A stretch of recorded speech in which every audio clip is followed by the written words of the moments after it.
14 days. That is exactly how long it took for a localized dispute in the Middle East to pull 20 nations into active military involvement. This chart shows the total number of nations involved in modern global conflicts. The First World War drew in 30 countries. The Second World War pulled in 50. The current US-Iran conflict has dragged 20 nations into the fray in a fraction of the time.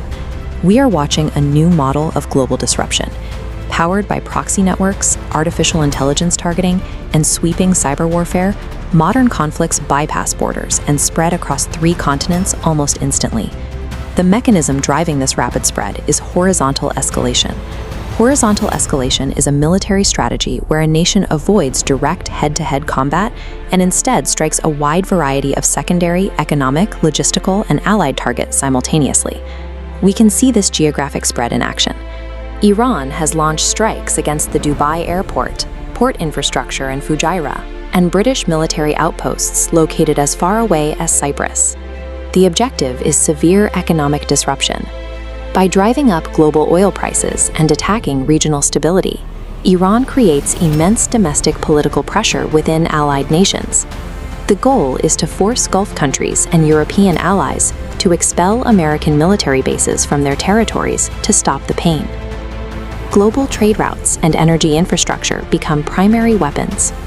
The nations hosting foreign bases, the presumed safe allies, end up taking the heaviest collateral damage. The United States has responded by deploying B-52 strategic bombers to the region. These aircraft are a core component of the American nuclear triad, sending a direct signal that the nuclear option remains actively on the table. But President Trump faces a strict political trap. An offensive ground war requires immense troop deployments and vast financial resources, directly clashing with the upcoming American midterm elections. This data visualization plots the midterm election results for sitting presidents. 18 of the last 20 post-World War II U.S. presidents have lost seats during their midterms. Launching a prolonged, highly visible war with heavy casualties guarantees a political loss at home. America is cornered. The administration must either launch an unpopular ground invasion to seize Iran's enriched uranium or retreat from the region entirely, allowing a rival state to finalize its nuclear deterrence. This satellite map shows the Strait of Hormuz. In 2025, 25% of global oil trade passed through this corridor. Today, that has plummeted to 10%. India is caught in this bottleneck. 22 Indian ships are trapped here, vulnerable to drone strikes and mines.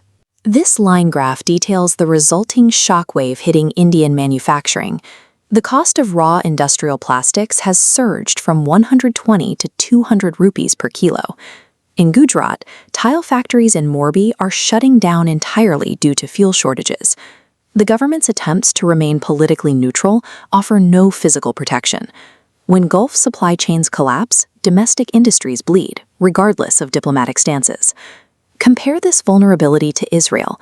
Citizens there receive automated loud siren alerts on their mobile phones when a strike is detected, instructing them to move into mandatory physical bomb shelters.